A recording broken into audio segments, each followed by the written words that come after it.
ಮುಡಾ ಹಗರಣ ಸಿದ್ದರಾಮಯ್ಯನವರಿಗೆ ಮತ್ತೊಂದು ಸಂಕಷ್ಟ ಪಕ್ಕ. ಹೈಕೋರ್ಟ್ಗೆ ಮುಡಾ ತನಿಖಾ ವರದಿಯನ್ನ ಸಲ್ಲಿಕೆ ಮಾಡಿದೆ ಇಡಿ. ಈಗಾಗಲೇ ಮುಡಾ ಹಗರಣದ ವಿಚಾರಕ್ಕೆ ಸಂಬಂಧಪಟ್ಟಂತೆ ಲೋಕಾಯುಕ್ತದಿಂದ ಬಿ ರಿಪೋರ್ಟ್ ಸಲ್ಲಿಕೆಯಾಗಿದೆ. ಕ್ಲೀನ್ ಚಿಟ್ ಸಿಕ್ಕಿದೆ ಲೋಕಾಯುಕ್ತದಿಂದ. ಹೈಕೋರ್ಟ್ಗೆ ಮುಡಾ ತನಿಖಾ ವರದಿಯನ್ನ ಈಗ ಇಡಿ ಸಲ್ಲಿಕೆ ಮಾಡಿರುವಂತದ್ದು. ಮುಚ್ಚಿದ ಲಕೋಟೆಯಲ್ಲಿದೆಯಾ ಸ್ಫೋಟಕ ರಹಸ್ಯ ಆಗಿದ್ರೆ ಅನ್ನುವಂತ ಒಂದು ಪ್ರಶ್ನೆ ಸಾಕಷ್ಟು ಕಾಡ್ತಾ ಇದೆ. ಈಗ ಇಡೀ ಒಂದು ಕಡೆ ಸಮನ್ಸ್ ಅನ್ನ ಕೊಟ್ಟಿತ್ತು. ಇದನ್ನ ಪ್ರಶ್ನಿಸಿ ಸಿಎಂ ಪತ್ನಿ ಹೈಕೋರ್ಟ್ ಮೆಟ್ಟಿಲೇರಿದ್ರು. ಹೈಕೋರ್ಟ್ ಆದೇಶದ ಮೇರೆಗೆ ಏನು ಇಡೀ ತನಿಖೆಯನ್ನ ನಡೆಸಿತ್ತಲ್ಲ, ಸೊ ಆ ವಿಚಾರವಾಗಿ ಮುಚ್ಚಿದ ಲಕೋಟೆಯಲ್ಲಿ ಕೆಲವೊಂದಿಷ್ಟು ವಿಚಾರಗಳನ್ನ ತೆಗೆದುಕೊಂಡು ಹೋಗಿದೆ ಇಡಿ. ಹಾಗಿದ್ರೆ ಮುಚ್ಚಿದ ಲಕೋಟೆಯಲ್ಲಿ ಸ್ಫೋಟಕ ಮಾಹಿತಿ ಇದೆಯಾ ಅನ್ನುವಂತ ಒಂದು ಪ್ರಶ್ನೆ ಸದ್ಯಕ್ಕೆ ಕಾಡ್ತಾ ಇದೆ. ಈಗಾಗಲೇ ಮುಡಾ ಹಗರಣದ ವಿಚಾರಕ್ಕೆ ಸಂಬಂಧಿಸಿದಂತ ತನಿಖಾ ವರದಿಯನ್ನ ಸಲ್ಲಿಕೆ ಮಾಡಲಾಗಿದೆ. ಇಡೀ ತನಿಖೆಯಲ್ಲಿ ಹಲವಾರು ವಿಚಾರಗಳು ಪತ್ತೆಯಾಗಿದೆ. ಸೊ ಮುಡಾ ನಿಯಮಗಳನ್ನ ಉಲ್ಲಂಘಿಸಿ ನಿವೇಶನ ಹಂಚಿಕೆಯನ್ನ ಮಾಡಲಾಯ್ತಾ ಹಾಗಿದ್ರೆ ಅನ್ನುವಂತ ಒಂದು ಪ್ರಶ್ನೆ ಸದ್ಯಕ್ಕೆ ಕಾಡ್ತಾ ಇದೆ. ಮುಡಾ ಹಗರಣದ ವಿಚಾರಕ್ಕೆ ಸಂಬಂಧಪಟ್ಟಂತೆ ಇಡೀ ತನಿಖಾ ವರದಿ ಏನ್ ಸಲ್ಲಿಕೆ ಮಾಡಿದ್ಯೋ ಇಡೀ ತನಿಖೆಯಲ್ಲಿ ಹಲವಾರು ವಿಚಾರಗಳು ಪತ್ತೆಯಾಗಿದೆ.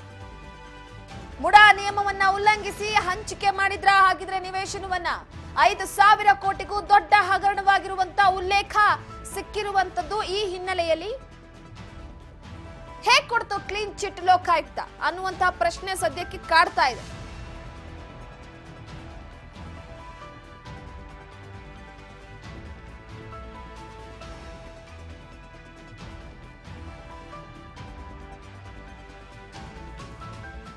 ಈಗಾಗಲೇ ಒಂದು ಲೋಕಾಯುಕ್ತ ತನಿಖೆಯಿಂದ ರಿಲೀಫ್ ಸಿದ್ದರಾಮಯ್ಯನವರಿಗೆ. ಇಡಿ ತನಿಖೆಯಿಂದ ಇನ್ನೂ ರಿಲೀಫ್ ಸಿಕ್ಕಿಲ್ಲ. ಯಾಕಂದ್ರೆ ಇಡಿ ನಡೆಸ್ತಾ ಇರುವಂತ ತನಿಖೆ ವಿಚಾರವಾಗಿ ಸಿದ್ದರಾಮಯ್ಯನವ್ರಿಗೆ ಇನ್ನೂ ಕೂಡ ತಲೆನೋವಿದೆ. ಮುಡಾ ಹಗರಣಕ್ಕೆ ಸಂಬಂಧಿಸಿದಂತ ಇಡಿ ತನಿಖಾ ವರದಿಯನ್ನ ಈಗಾಗಲೇ ಸಲ್ಲಿಕೆ ಮಾಡಿದೆ. ಇಡಿ ತನಿಖೆಯಲ್ಲಿ ಹಲವಾರು ವಿಚಾರಗಳು ಪತ್ತೆ ಆಗಿರುವಂತದ್ದು. ಮುಚ್ಚಿದ ಲಕೋಟೆಯಲ್ಲಿ ನಿಯಮಗಳನ್ನ ಉಲ್ಲಂಘಿಸಿ ನಿವೇಶನವನ್ನ ಹಂಚಿಕೆ ಮಾಡಿದ್ದಾರಾ. ಧಾರವಾಡ ಹೈಕೋರ್ಟ್ಗೆ ಅರ್ಜಿಯನ್ನ ಸಲ್ಲಿಕೆ ಮಾಡಲಾಗಿತ್ತು. ನ್ಯಾಯಾಧೀಶರಂತ ಎಂ ಪ್ರಸನ್ನಗೌಡ ನಾಗಪ್ರಸನ್ನ ಅವರ ವಿಚಾರಣಾ ಪೀಠದಲ್ಲಿ. ಲೋಕ ಕ್ಲೀನ್ ಚಿಟ್ ಬೆನ್ನಲ್ಲೇ ಸಿಎಂಗೆ ಆತಂಕ ಶುರುವಾಗಿದೆ. ಸೊ ಏನಕ್ಕಪ್ಪ ಅಂತಂದ್ರೆ ಈಗಾಗಲೇ ಇಡಿ ನೋಟಿಸ್ ವಿಚಾರಕ್ಕೆ ಸಂಬಂಧಪಟ್ಟಂತೆ ನಾಗಪ್ರಸನ್ನ ಅವರ ಪೀಠದಲ್ಲಿ ಒಂದು ಅರ್ಜಿ ವಿಚಾರಣೆ ಕೂಡ ನಡೆದಿತ್ತು. ಅದಾದ ನಂತರವಾಗಿ ಲೋಕಾಯುಕ್ತ ಕ್ಲೀನ್ ಚಿಟ್ ನೀಡಿದ ಬೆನ್ನಲ್ಲೇ ಸಿಎಂಗೆ ಇಡಿ ನೋಟಿಸ್ನ ಆತಂಕ ಮತ್ತಷ್ಟು ಶುರುವಾಗಿದೆ. ಈಗ ಒಂದು ಕಡೆ ಲೋಕಾಯುಕ್ತ ಕ್ಲೀನ್ ಚಿಟ್ ಕೊಟ್ರೇನು ಇಡಿಯಿಂದ ಎಲ್ಲವೂ ಕೂಡ ಕಾನೂನು ಬಾಹಿರ ಅನ್ನುವಂಥದ್ದು ಕೇಳಿ ಬರ್ತಾ ಇದೆ. ಈ ಹಿನ್ನೆಲೆಯಲ್ಲಿ ಕಾನೂನು ಬಾಹಿರ ಅಂದ್ಮೇಲೆ ಲೋಕಾಯುಕ್ತ ಹೇಗೆ ಕ್ಲೀನ್ ಚಿಟ್ ಕೊಡ್ತು ಅನ್ನೋಂಥದ್ದು ಲೋಕಾಯುಕ್ತ ತನಿಖೆ ಮೇಲೂ ಕೂಡ ಅನುಮಾನ ಮೂಡ್ತಾ ಹೋಗುತ್ತೆ ನಮಗೆ. ಸೊ ಹೀಗಾಗಿ ಇಡೀ ತನಿಖೆಯಿಂದ ಹಲವಾರು ವಿಚಾರಕ್ಕೆ ಸಂಬಂಧಪಟ್ಟಂತೆ ಸಾಕಷ್ಟು ಕುತೂಹಲಕ್ಕೆ ಕಾಡುವಾಗಿದೆ.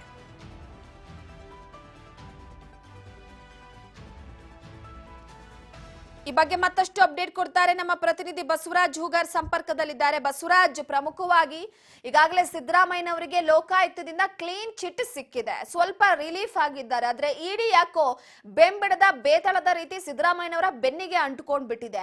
ಈಗ ಬಿ ರಿಪೋರ್ಟ್ ಕೂಡ ಸಲ್ಲಿಕೆ ಮಾಡುವ ವಿಚಾರಕ್ಕೆ ಸಂಬಂಧಪಟ್ಟಂತೆ ಇಡಿ ತೋರಿಸ್ತಾ ಇರುವಂತದ್ದು ಎಲ್ಲವೂ ಕೂಡ ಕಾನೂನು ಬಾಹಿರ. ಅದ್ ಹೇಗ್ ಲೋಕಾಯುಕ್ತ ಕ್ಲೀನ್ ಚಿಟ್ ಕೊಡುತ್ತೋ ಗೊತ್ತಿಲ್ಲ. ಸೊ ಎಲ್ಲ ಒಂದು ಕಡೆ ಸಿದ್ದರಾಮಯ್ಯನವರಿಗೆ ಇಡಿ ಅನ್ನುವಂಥದ್ದೇ ಈಗ ಕಂಟಕ ಆಗಿದೆ. ಈ ಬಗ್ಗೆ ಮಾಹಿತಿ ಕೊಡೋದಾದ್ರೆ ರೂಪಾ, ಈಗಾಗಲೇ ಮುಡಾ ಪ್ರಕರಣಕ್ಕೆ ಸಂಬಂಧಪಟ್ಟಂತೆ ಸಿಎಂ ಸಿದ್ದರಾಮಯ್ಯ ಅವರಿಗೆ ಒಂದು ಬಿ ರಿಪೋರ್ಟ್ ಅನ್ನು ಕೂಡ ಸಲ್ಲಿಸಿರ್ತಕ್ಕಂಥದ್ದು. ಅಂದ್ರೆ ಮುಡಾದಿಂದ ಇದು ಈಗಾಗಲೇ ಲೋಕಾಯುಕ್ತದಿಂದ ಕ್ಲೀನ್ ಚಿಟ್ ಕೂಡ ಸಿಕ್ಕಿರುವಂಥದ್ದು. ಆದ್ರೆ ಇಡಿ ಒಂದಿಷ್ಟು ಉಲ್ಲೇಖ ಮಾಡಿರ್ತಕ್ಕಂಥದ್ದು, ಕೆಲವೊಂದಿಷ್ಟು ದಾಖಲೆಗಳನ್ನ ತೆಗೆದುಕೊಂಡಿರ್ತಕ್ಕಂಥದ್ದು, ಮತ್ತೆ ಅಧಿಕಾರಿಗಳನ್ನ ವಿಚಾರಣೆ ನಡೆಸಿ ಆ ಇಡಿ ಒಂದು ಕೋರ್ಟ್ಗೆ ಒಂದು ಮುಡಾ ತನಿಖೆ ಸಂಬಂಧಪಟ್ಟಂತ ಒಂದು ಮುಚ್ಚಿದ ಲಕೋಟೆಯಲ್ಲಿ ಸ್ಫೋಟಕವಾಗಿರ್ತಕ್ಕಂಥ ಒಂದು ಮಾಹಿತಿಯನ್ನು ಕೂಡ ಕೊಟ್ಟಿದೆ ಅನ್ನುವಂಥ ಮಾಹಿತಿ ಕೂಡ ಸಿಗ್ತಾ ಇದೆ. ಆ ಒಂದು ವರದಿಯಲ್ಲಿ ಮುಡಾ ನಿಯಮಗಳನ್ನ ಸಂಪೂರ್ಣವಾಗಿ ಉಲ್ಲಂಘಿಸಿದ್ದಾರೆ ಅನ್ನುವಂಥದ್ದು, ಮತ್ತೆ ಸುಮಾರು 5,000 ಕೋಟಿಗೂ ದೊಡ್ಡ ಹಗರಣ ಇದರಲ್ಲಿ ಆಗಿದೆ ಅನ್ನುವಂಥದ್ದನ್ನ ಈಗಾಗಲೇ ಇಡಿ ಅವರು ಉಲ್ಲೇಖ ಮಾಡಿದ್ದಾರೆ ಅನ್ನುವಂಥ ಮಾಹಿತಿ ಕೂಡ ಸಿಗ್ತಾ ಇದೆ.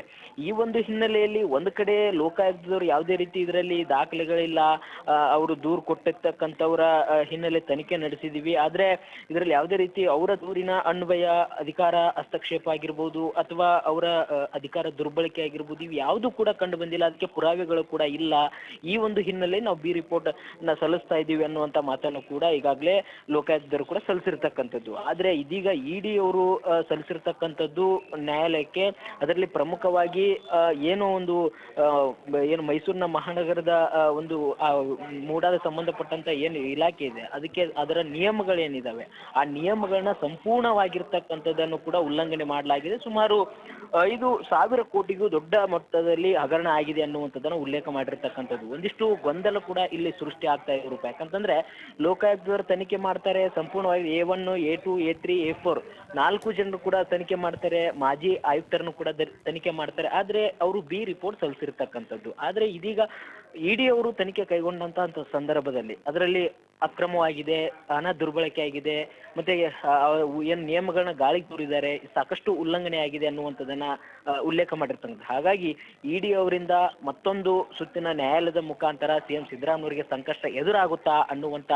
ಮಾತು ಕೂಡ ಚರ್ಚೆ ಆಗ್ತಾ ಇದೆ ರೂಪ. ಓಕೆ, ಥ್ಯಾಂಕ್ ಯು ನಿಮ್ಮೆಲ್ಲ ಮಾಹಿತಿಗಾಗಿ ಬಸವರಾಜ್. ಪ್ರಮುಖವಾಗಿ ನೋಡಿ, ಸದ್ಯದ ಮಟ್ಟಿಗೆ ಇಡೀ ತನಿಖೆಯಲ್ಲಿ ಕೆಲವೊಂದಿಷ್ಟು ವಿಚಾರಗಳು ಪತ್ತೆಯಾಗಿದೆ. ಸೊ ಆದ್ರೆ ಲೋಕಾಯುಕ್ತದಲ್ಲಿ ಕೊಟ್ಟಿರುವಂತ ಕ್ಲೀನ್ ಚಿಟ್ಗೂ ಇಡಿ ವಿಚಾರಕ್ಕೂ ಸಂಬಂಧಪಟ್ಟಂತೆ ಸಾಕಷ್ಟು ಪ್ರಶ್ನೆಗಳನ್ನ ಹುಟ್ಟು ಹಾಕ್ತಾ ಇದೆ.